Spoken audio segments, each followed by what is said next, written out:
What's up, guys? Welcome to another Vintage Cube Draft. Gonna take another swing at this format. Finally got a trophy in the last go of it, so that felt pretty good.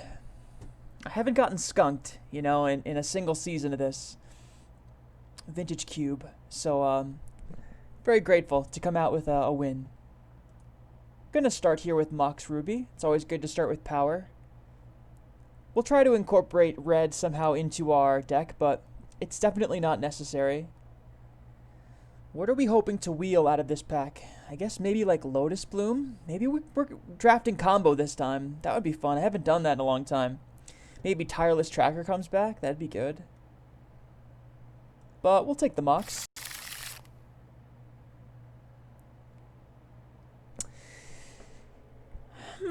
So this pack's okay. I like Glen Elendra a lot. It's good to accelerate into this. There's also Through the Breach, and you could do some really fun things with Through the Breach. That would be like a good use of my red mana. There's also Spire Bluff Canal, but I wouldn't want to take Spire Bluff over something like Glen Elendra.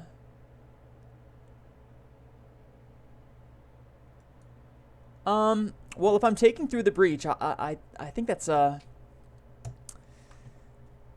little early to take this card, but it's also nice to take it early because you can then build around it.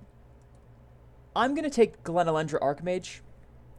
Just seems like a safe pick, and we'll leave those combo decks to some other players. Alright.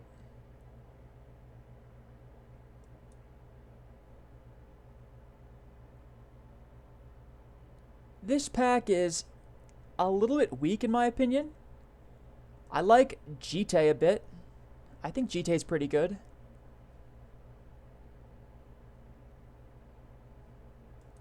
There's also Duretti.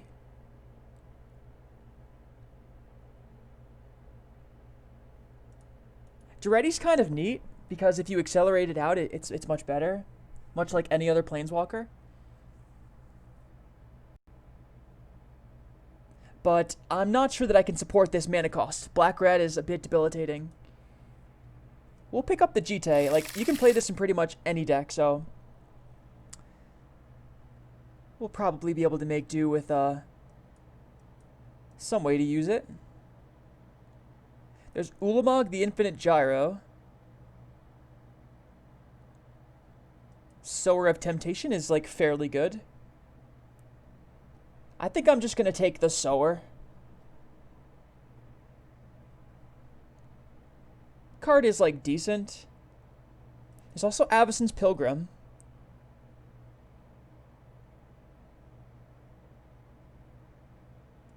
But I'm not sure I want to be a green deck yet. There's not much else here. Like, this is kind of a weak pack. I can't just go taking Caracas without, like, a white card to play with it, you know? Too early to take Burning. We don't know if we're a Wildfire deck yet. Doesn't really go well with a Jite, and Sower pretty much does. So I think it's fine to start there.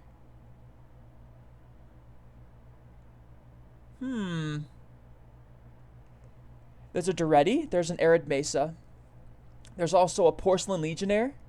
I like Porcelain Legionnaire because it's one of the best aggressive 2-drops in the cube. And I like to play aggressive decks, to be honest. That's generally where I have my most successful runs in Vintage Cube, playing like a solid aggro deck. And Porcelain Legionnaire doesn't really put us into another color. Like, we could still be blue-red by taking this card, and we're taking a good 2-drop here that plays well with Jite. Like, that seems pretty good to me. Okay, there's Swords to Plowshares. This is a late Swords to Plowshares, in my opinion. This card is very good. I think it really looks like the best pick here. We could be playing like a blue-white tempo deck. That seems like it could be a good strategy. Okay. Tithe Taker is nice. It's got decent base stats for its mana cost. It's got Afterlife. You can slap a Jite on that Spirit token and go to town.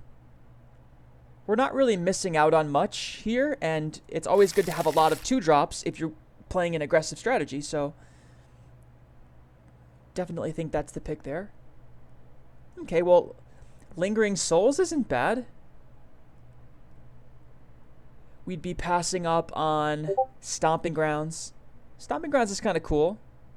I could see taking that here. Unexpectedly Absent is okay. But I think I'm going to take Lingering Souls. Even if I can't flash it back, there's like a reasonable chance this makes it into the deck. Maybe I'm taking Inferno Titan. Nah, I'll take Lingering Souls. Okay, it seems like black is a bit open to me. The same with red. The same with red here. Night's Whisper's a nice card, like... I do think... This is my opening pack, right? Yeah. So nobody took Gideon.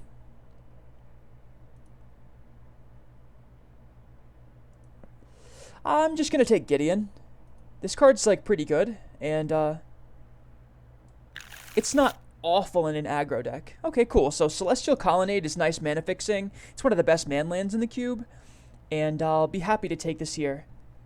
As of yet, I don't have any reasons for the come into play tap land on turn 1 to be a drawback. Like, I'm not playing any 1-drops yet.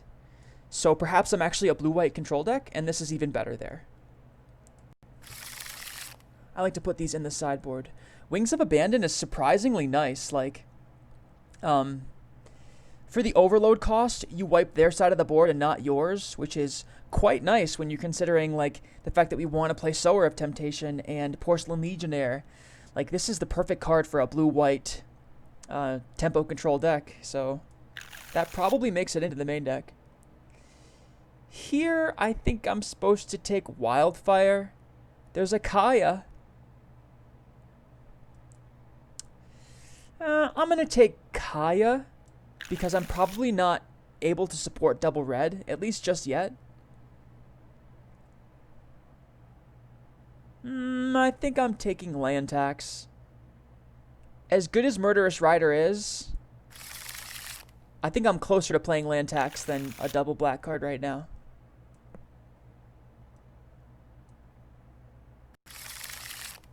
Ooh, we get another piece of power. Well, that doesn't happen very often.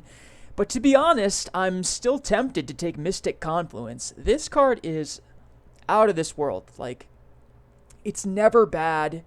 It's sometimes fantastic. I'm also tempted to take something like Tinker, right? Tinker might be really good here. But I'm going to play it safe. I'm not going to do anything crazy.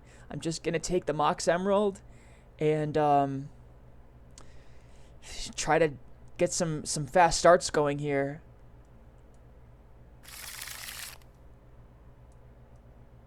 Okay, there's a Trinket Mage. Trinket Mage is pretty nice when you have Moxen to go fetch, but it's not like I have, like, a Soul Ring to go fetch. It would be great if I did.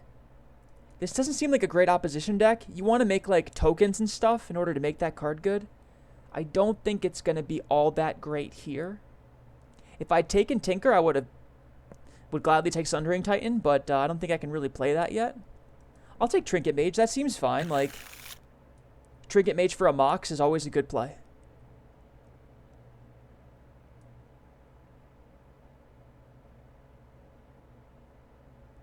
Okay. Well, that's a pretty late Birds of Paradise. Like, third pick, you could pick up birds. See, there's a chance I'm not playing Sower, and my blue splash is very light. I already have a Mox Emerald, so I may be a green deck. I'm not really missing out on much here. I guess I could just take Gitaxian Probe and stay open. I think Birds of Paradise is much better.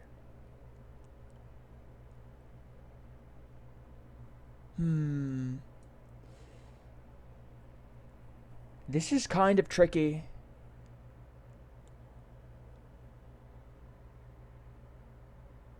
I'm going to take the Birds of Paradise there.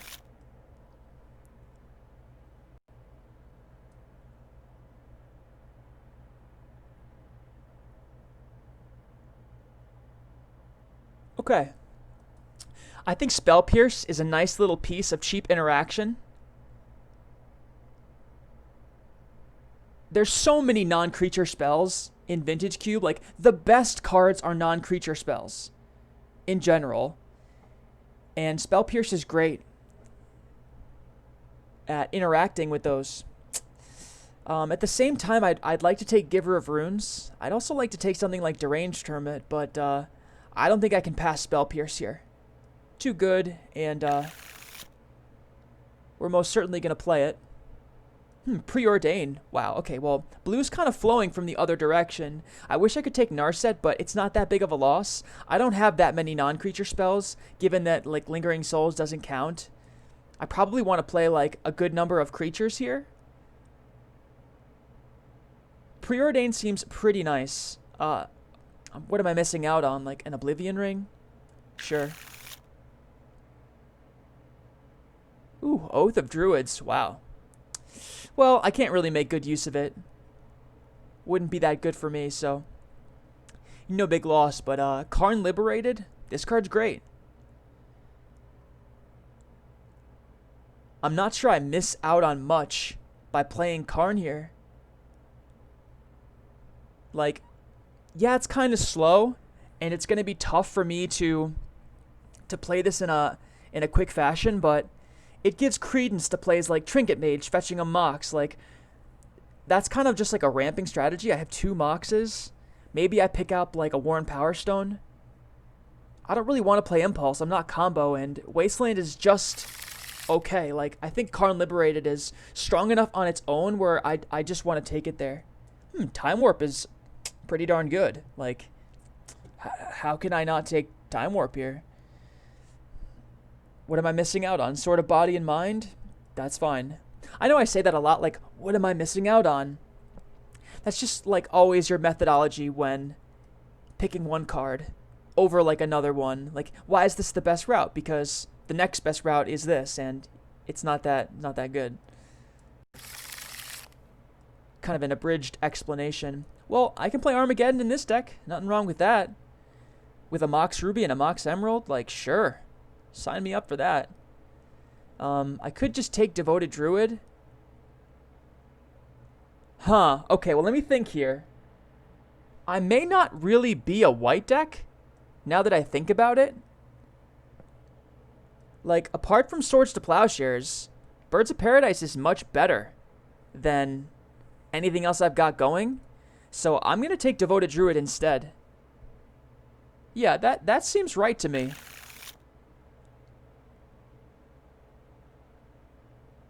Wow, that's a late Vampiric Tutor. I like Devoted Druid because it's more acceleration. Like, turn 1 Devoted Druid, turn 2, like, Glenalendra. That's nice. I could take Sensei's Divining Top, but I don't have many shuffle effects yet.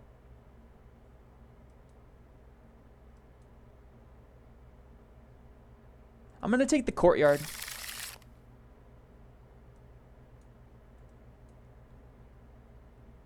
Okay. Well, there's Knight of the Reliquary. This card's not terrible. It's not very good either. Certainly not for me. Survival of the Fittest. Like, I've played so much Survival of the Fittest in Constructed. I played, like, a Legacy survival deck for, like, 2 years straight. I love that card, but I don't think I can make it work. There's nothing really there for us. Knight of Autumn is much better for us, actually. We'll take that card happily and play it. There's our Deranged Hermit. Nice. Definitely going to play this. Well, if we're a green deck, we're going to play that. Tough not to know where you are in a draft this late, but we're kind of in between 3 colors. Like, we could definitely splash white. And we have good reason to for Swords to Plowshares. But that's about it. Like, there's not much here there. Like, Tithe Taker, doesn't look too good anymore.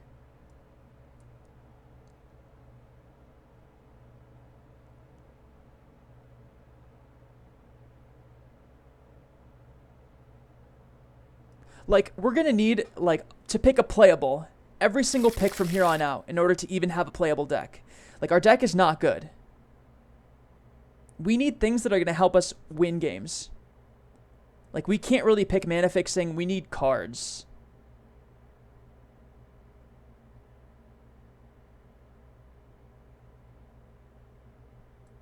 I guess I can start off with Jiraga Tree Speaker or Everflowing Chalice.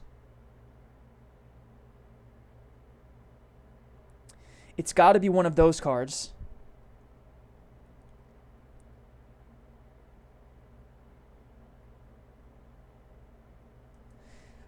We'll start with the Tree Speaker.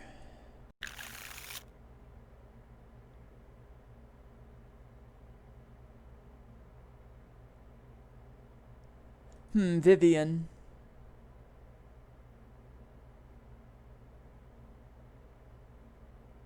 Pretty good.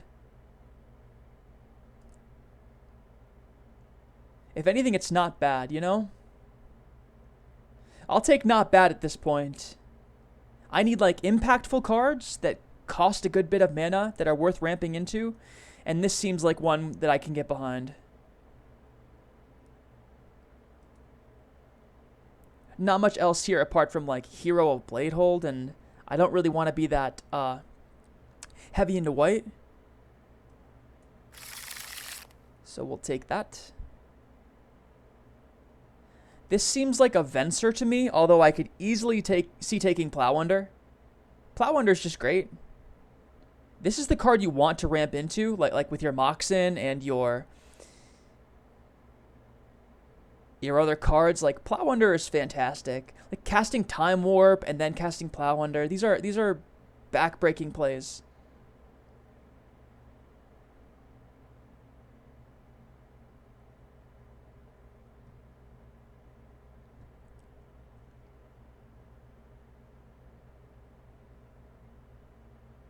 Venser's just better when you're behind, though, and it gives you an answer for different types of things.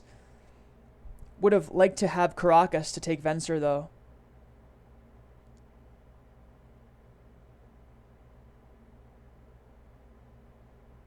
I'm going to take Venser here. Okay, thank God. Consecrated Sphinx. Like, oh, baby. Oh, yeah. That's a big one. That's a big boy for us. Consecrated Sphinx is awesome. It vindicates our attempt to play blue. And it's awesome to ramp into a card like this. Like, you want to play Consecrated Sphinx a turn or two earlier than the 6th. We're going to hope to wheel Pelucranos or something. It doesn't really matter. I mean, it matters, but, like, I'm not concerned with it. Okay, so Ancestral Vision looks like it might be the pick. There's also Urza. Urza's pretty nice. We could play like an early Urza off like a Mox and a turn 1 Mana Dork.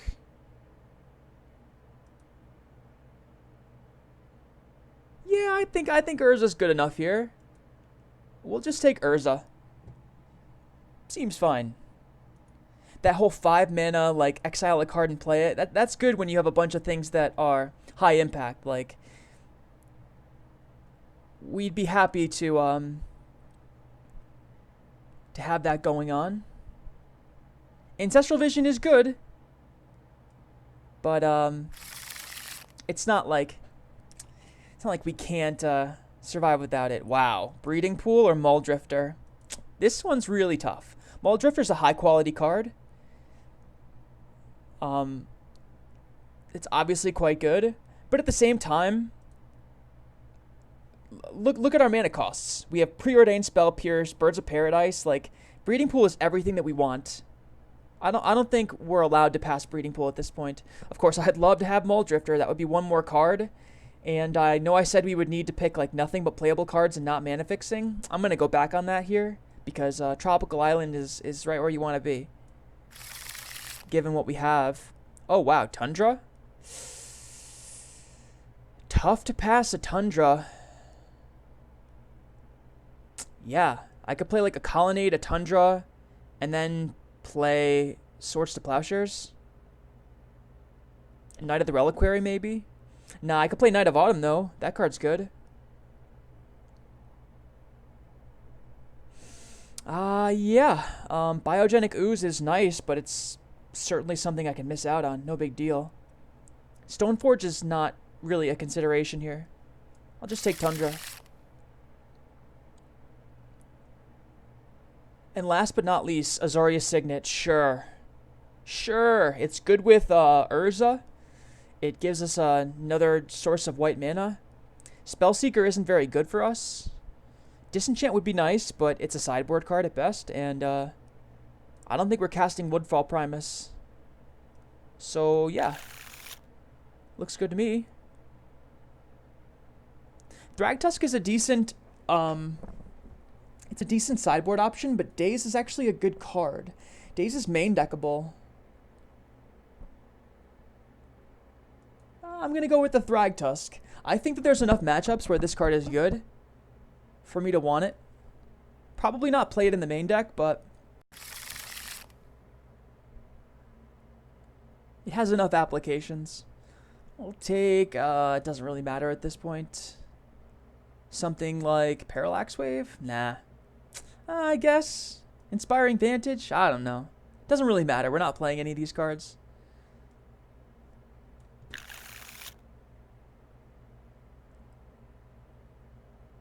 Okay, it's possible we play something from here. There's Banishing Light, Primal Command, Sword of Feast and Famine.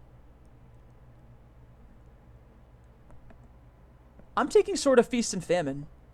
This card is good out of the sideboard. Yeah. I don't want to just play like a white answer for no reason.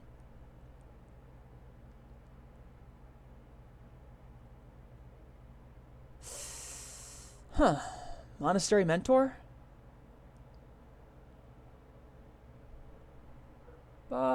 Sure. We'll take Balance. I guess Mana Tithe? Yeah, we're not playing any of these. So we ended up in like a Bant ramp style deck. We might be in trouble here. Just given the fact that we're a little bit light on playables. That happens sometimes when you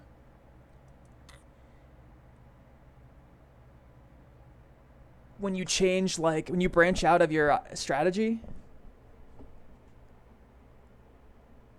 Knight of the Reliquary isn't very good here. I guess there's Wings of Abandon is decent.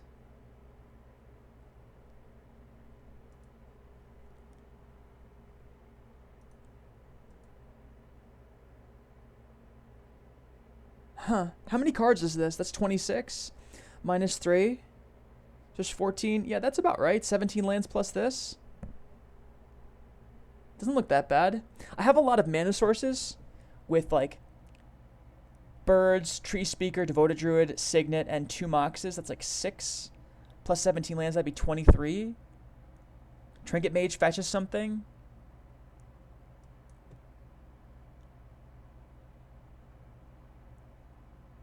I don't want to play something like Tithe Taker. Seems too difficult to support that.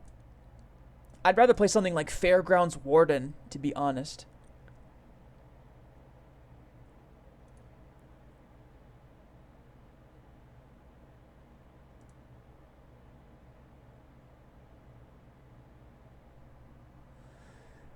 So if I were to run this, how many planes would I need? Probably just 1, plus the Colonnade and a Tundra, and a Birds. That's 4 white sources for 2 cards. 1 Plow and 1 Knight of Autumn. I might not even need a single planes, but I don't think it hurts that much.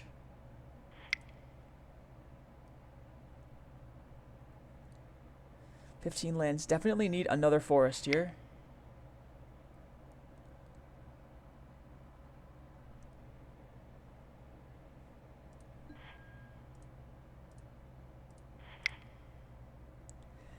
Okay, so can I add like another card in somehow? Nah, this probably seems fine. How many green sources are we playing? That's a very good question. 1, 2, 3, 4, 5, 6, 7. It's not nearly enough. You need to cut an island for a forest. 8 seems much better. This gives us 1, 2, 3, 4, 5, 6, 7, 8 green sources. Well, 9 if you count the emerald. That's 9. And then for blue sources, we have 1, 2, 3, 4, 5, 6, 7, 8, 9. That's great. Plus birds, which is like 10. I think that's pretty good. You just run it like this and hope for the best. This is a deck where I'd be really happy if it got 2 match wins. I don't think we're taking a trophy down. Just not a lot of power here, and we could get some clunky, awkward draws.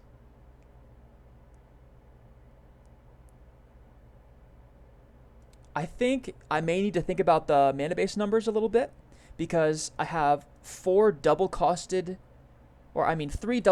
blue cards at 4 mana.